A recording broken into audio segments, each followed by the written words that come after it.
Hello everyone. My name is Shrikant Nema. तो CLAT 2025 की exam date release हो चुकी है और 1 दिसंबर को हमारा एग्जाम है।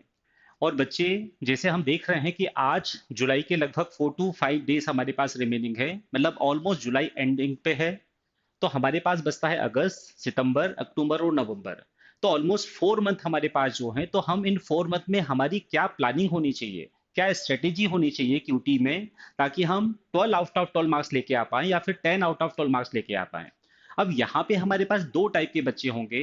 एक वो बच्चे होंगे जिन्होंने पिछले कुछ टाइम से मैथ्स को पढ़ना स्टार्ट कर दिया है, 4 मंथ, 5 मंथ, 3 मंथ हो चुके हैं, बट उन्हें ये कॉन्फिडेंस नहीं दिख रहा है कि मैथ्स में हमारे अच्छे खासे मार्क्स आ रहे हैं।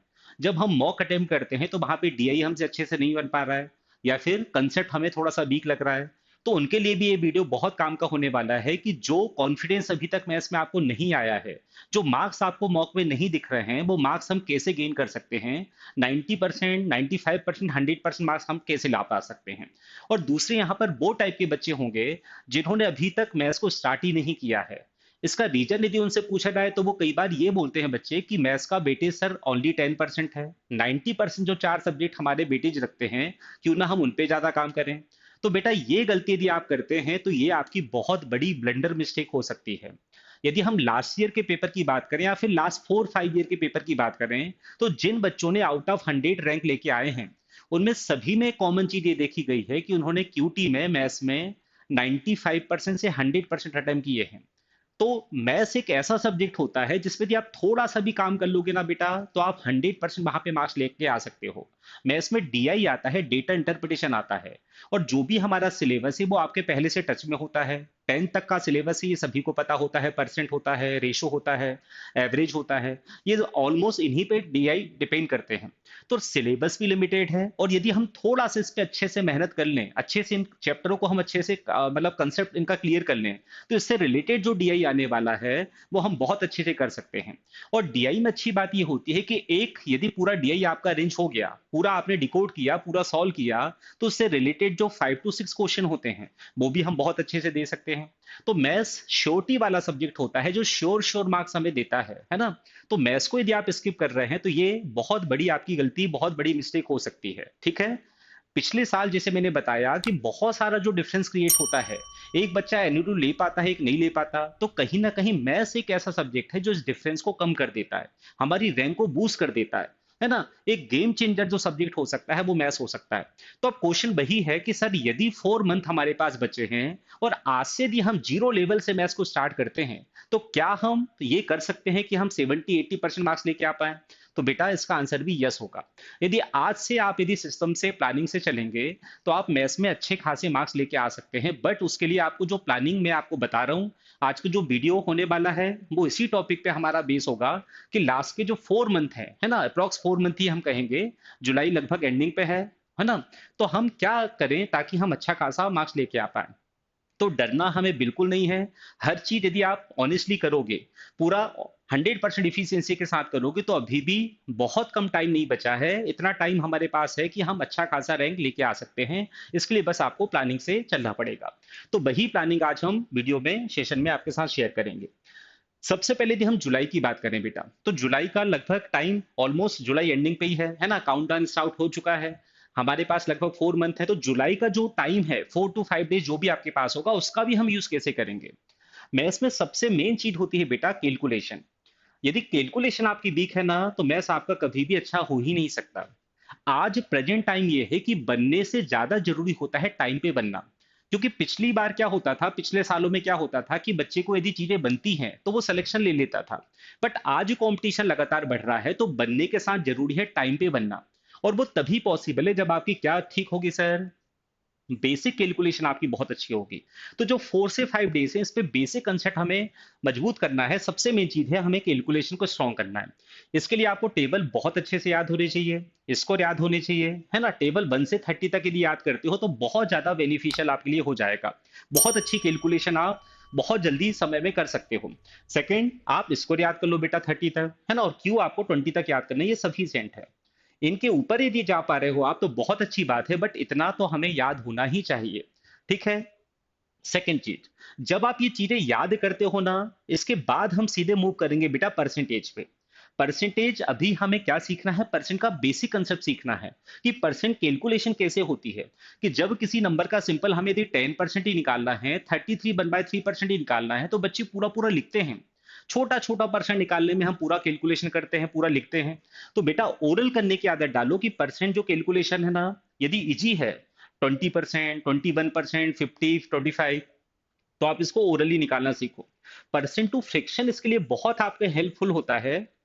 जब डीआई आते हैं ना, वहां पे वैल्यू आती है 33.33%, 11.11%, 9.09%। तो ये चीज यदि आपको याद होगी तो ये बहुत ज्यादा इंटरेस्टिंग बना देता है, बहुत ज्यादा इजी कर देता है क्वेश्चनों को। ठीक है, तो ये चीज पे आपको काम करना है। जैसे मैंने बताया परसेंट टू फ्रैक्शन होता है, बेसिक फ्रैक्शन टू परसेंट होता है। जब हम किसी क्वेश्चन का आंसर देते हैं तो वहां पे आंसर हमें कई बार परसेंट में देना होता है। जैसे 98 140 का कितना परसेंट है, तो आप 98/140 इंटू 100 करते हैं। तो वहां पे यदि आपको ये चीज याद होगी ना बेटा, फ्रैक्शन का परसेंट फॉर्म, कहीं सॉल्व करके 1/2 आया तो तुरंत क्लिक होना चाहिए 50% होता है। कहीं 1/7 आया तो 14.28 होता है। तो ये भी आपका टाइम बहुत ज्यादा रिड्यूस कर देगा। परसेंट लेस मोर, बहुत सारे क्वेश्चन इससे बनते हैं कि इससे कितना मोर है, ये इससे कितना लेस है। तो इसका बेसिक कंसेप्ट अच्छे से आपके दिमाग में फिट होना चाहिए।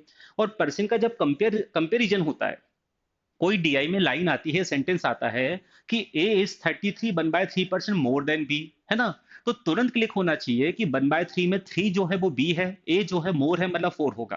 तो ये चीजें यदि इतने अच्छे से आपको पता होंगी तो बहुत ज्यादा जल्दी से आप इक्वेशन बना पाएंगे, कैलकुलेशन आप कर पाएंगे। सेकंड चीज है, ये चैप्टर भी ज्यादा नहीं होता है, इसलिए मैंने जुलाई में भी इसका टारगेट लिया है कि आप इसको भी पर्सन के साथ सॉल्व करें। बेसिक कंसेप्ट होता है इसमें थोड़ा सा, है ना, एवरेज फाइंड करना और टोटल फाइंड करना। एवरेज का बहुत ज्यादा कंसेप्ट हमें नहीं पढ़ना है, बहुत डीप में इसके क्वेश्चन नहीं आते हैं। बस इसका टोटल फाइंड करना और एवरेज कैसे निकालते हैं, वो चीजों पे आपको थोड़ी कमांड बनानी है। और ये सब कुछ जब आप कर लोगे तो ये चीजें बेटा आपको 2 मंथ तक चलाना है, एक जुलाई वाला मंथ और एक अगस्त वाला मंथ। क्या चलाना है सर? कि जब आपने टेबल याद की है बेटा, जब आपने परसेंट को फ्रैक्शन में कन्वर्ट करना सीखा है, तो उससे रिलेटेड कैलकुलेशन आपकी डेली होनी चाहिए। ग्रुप में ये कैलकुलेशन हो जाए तो बहुत अच्छी बात है। जैसे दो बंदे नहीं पढ़ रहे हैं, दो दोस्त से नहीं पढ़ रहे हैं, तो एक दूसरे से आप पूछें। स्टार्टिंग करें बहुत सिंपल से नंबर से कि 23 और 48 कितना होता है ना, 13 में 4 का मल्टीपल करेंगे कितना आएगा, 11 + 19 कितना होता है, मल्टीपल इसकी कैलकुलेशन जब आप ओरल करोगे ना तो ऑटोमेटिक आपकी स्पीड बहुत ज्यादा डेवलप होगी।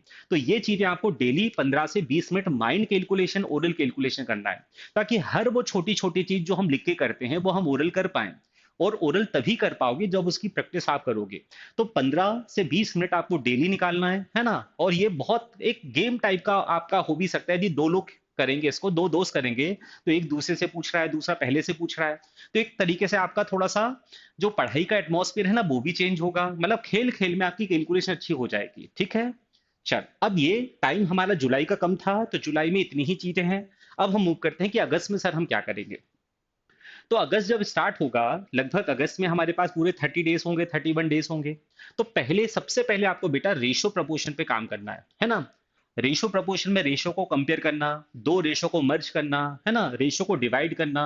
ठीक है, कि यदि 2 या 3 रेशो दी है तो उसको इंडिविजुअल वैल्यू में कैसे फाइंड करते हैं, कन्वर्ट करते हैं, रेशो का कंपेयर करना, ये सब चीजें आपको सीखना पड़ेगा। ठीक है, उसके बाद फिर से आप क्या करोगे बेटा, यहाँ पे फिर से रिवाइज करोगे परसेंट को, जो जो आपने वहां पे पढ़ा था, फिर से पूरा डिवीजन करेंगे हम।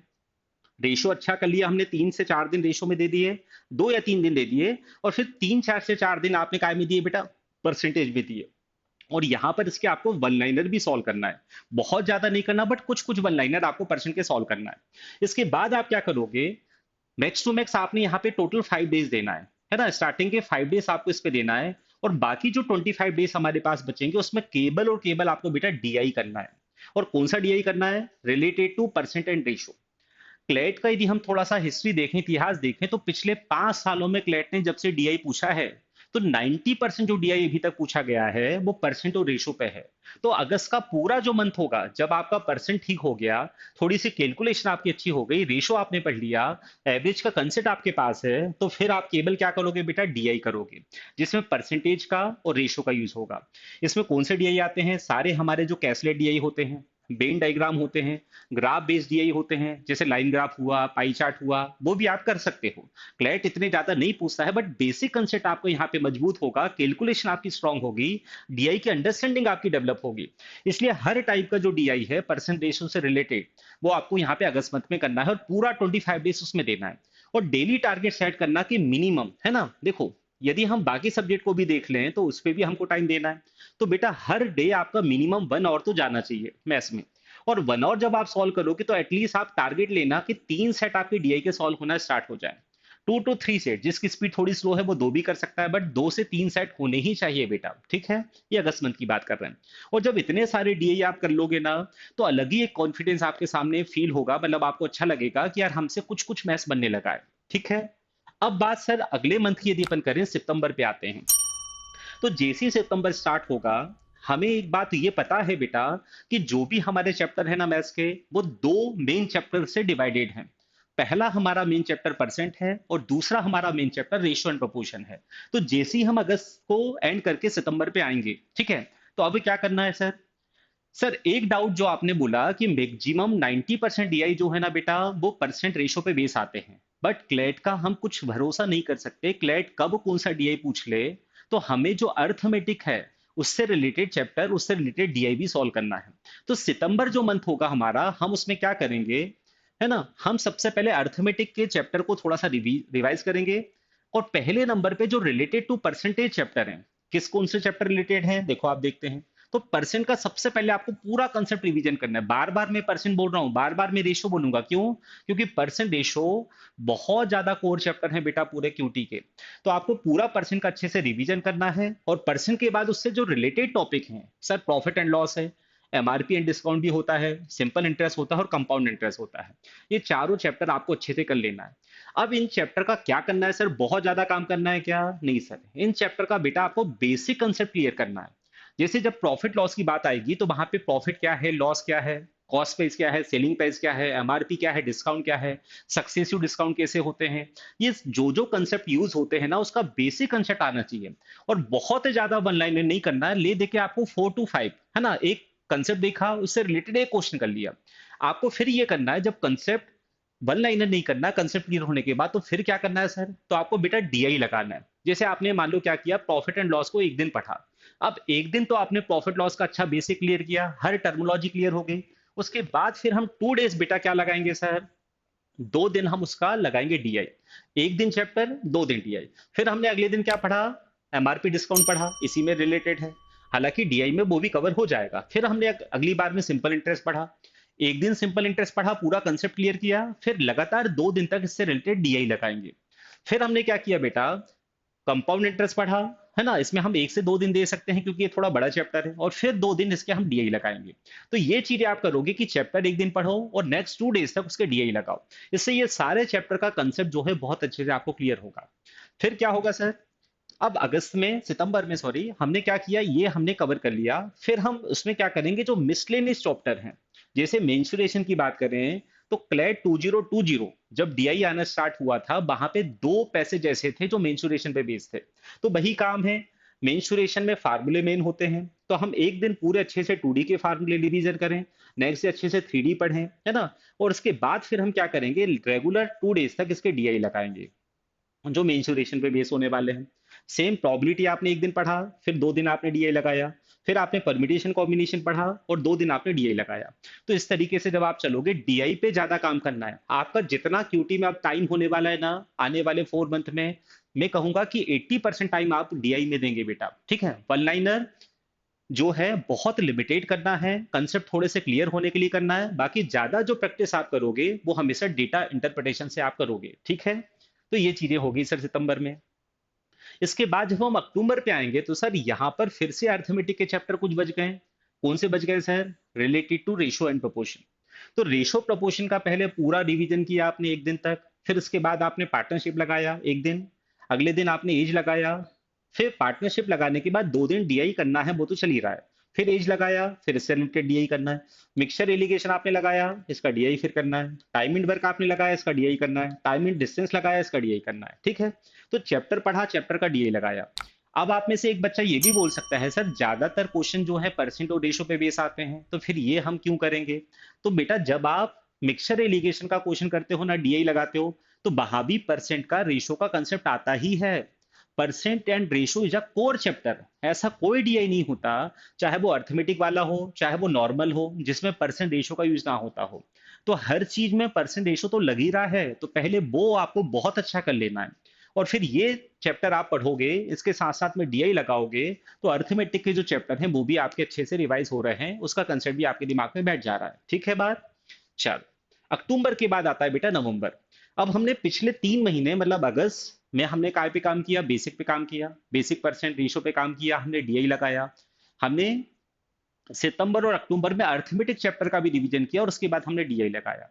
अब नवंबर एक ऐसा मंथ होगा, क्योंकि जस्ट हमको 1 दिसंबर को पेपर देना है, तो नवंबर को हम कोशिश करेंगे कि बहुत ही ज्यादा हम नया नहीं पढ़ेंगे बेटा, हम केवल क्या करेंगे, डीआई लगाएंगे। और जो डीआई हमारे सामने आएगा, चाहे वो मॉक का हो, चाहे वो पीवाईपी हो, चाहे वो हमारा जीएमबी हो, जो भी आपके पास बुक हो, है ना, कोई भी डीआई आपको कहीं से भी मिलता है रिलेटेड टू क्लैट, तो वो आपको लगाना है। तो यहाँ पे आपको क्या करना है बेटा, केवल प्रैक्टिस करना है, अपनी स्पीड को बूस्ट करना है, अपने आप को चेक करना है ना, अपनी स्पीड जो आपने बनाई है इतने दिनों में, उसमें टाइम से आपको यहाँ पे डीआई लगाना है। अभी तक मैंने देखा होगा कि टाइम लिमिटेशन ज्यादा नहीं की है ना। आपको यहाँ पर क्या करना है कि कोशिश करना है कि जो टाइम है क्लैट ने डिसाइड किया है कि 15 मिनट में 2 डीआई हो जाए, है ना, वो हम यहाँ पे टारगेट लेके चलेंगे। बट कंपलसेशन नहीं है कि हम उतना ही लेंगे, थोड़ा सा टाइम 1-2 मिनट आगे पीछे हो सकता है। बट यहाँ पे आपको क्या करना है बेटा, जितनी भी प्रैक्टिस आप करोगे ना, डेली आपको 5 से 6 डीआई लगाना ही है। कैसे सर? रैंडम।